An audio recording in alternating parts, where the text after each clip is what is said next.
আপনি মা বাবা, আপনার যদি দোষ ত্রুটি বেরিয়ে আসে একটা শিশুকে মানুষ করার ক্ষেত্রে, তাহলে সেই শিশুটি কত দূর এগিয়ে যাবে। আপনি রেজাল্ট খারাপ হয়েছে সেই দিক থেকে বিচার বিবেচনা করবেন না। আপনি মোটিভেশনমূলক কথা বলুন, তাকে সঠিক পথ দেখান। কোনো একটি বাঘ, সামনে একটি শিকার আছে কিন্তু গর্ত, সেই গর্তটাকে লাফানোর জন্য দেখবেন পেছনে চলে আসে। পেছনে আসার পরে সে লম্বা একটা লাফ দিয়ে তার শিকারীকে শিকার করে। ঠিক এই বছর হয়নি তো কী হয়েছে, পরের বছরে হবে। তুমি পরের বছর ভালো রেজাল্ট করবে, তুমি পড়াশোনায় মন দাও, আমি তো আছি, আমি তোমার পাশে সর্বদা আছি। এই যে একটা ভালো কথা একটা শিশুর মনটা ভালো করে দিতে পারে। কখনোই শিশুকে আপনি ডিমোটিভেট করবেন না।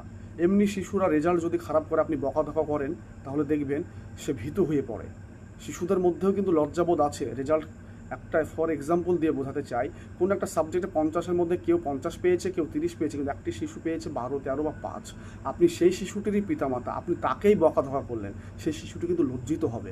সেই শিশুটি কখনো চায় না যে তার রেজাল্ট খারাপ হোক, সে চেষ্টা করে, কিন্তু সেই চেষ্টাটা হয়তো ব্যর্থ হয় বলেই যে আপনি তাকে ব্যর্থতার গল্প শোনাবেন তা নয়।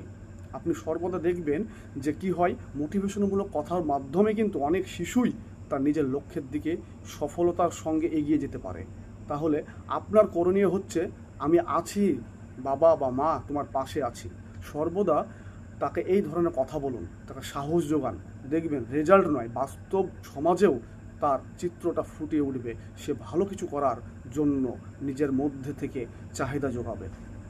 শিশুরা কখনোই আপনার নিজে থেকে অনেক কাজ করতে চায় না, এটা যেমন একটা ঠিক। তাদেরকে মানুষ করা অনেক কষ্টসাধ্য, এটাও প্রচণ্ড ঠিক, একদম বাস্তব কথা।